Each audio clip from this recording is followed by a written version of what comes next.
নমস্কার। আজ পড়ব শ্রী শ্রী রামকৃষ্ণ কথামৃতের প্রথম খণ্ডের কিছু অংশ।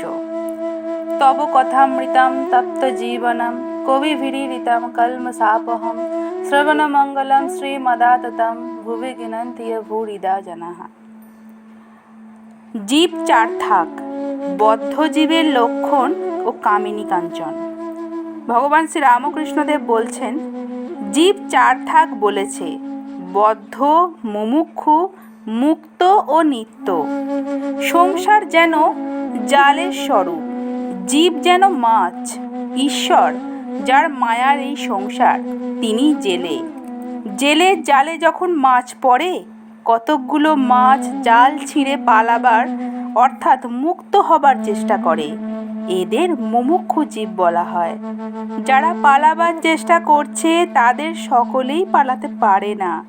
দু চারটে মাছ ধপাং শব্দ করে পালায়, তখন লোকেরা বলে ওই মাছটা বড় পালিয়ে গেল। এই দু চারটে হলো মুক্ত জীব।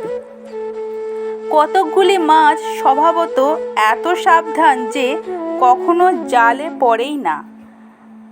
নারদাদি নিত্যজীব কখনো সংসার জালে পড়ে না, কিন্তু অধিকাংশ মাছ জালে পড়ে, অথচ এ বোধ নাই যে জালে পড়েছে মরতে হবে। তারা জালে পড়েই জল শুদ্ধ চোঁচা দৌড় মারে ও একেবারে পাঁকে গিয়ে শরীর লুকোবার চেষ্টা করে।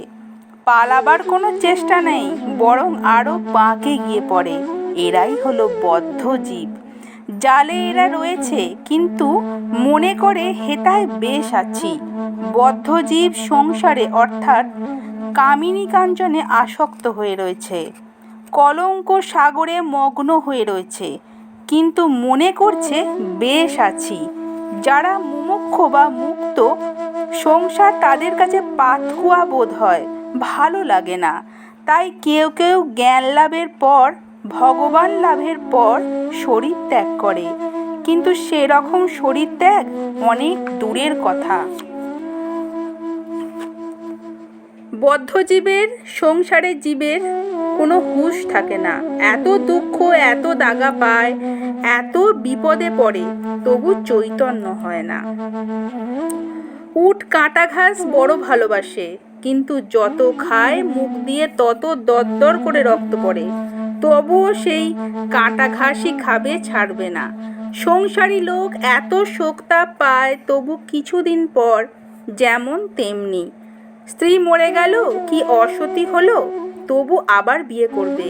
ছেড়ে মরে গেল, কত শোক পেলে, তবু আবার সব ভুলে গেল।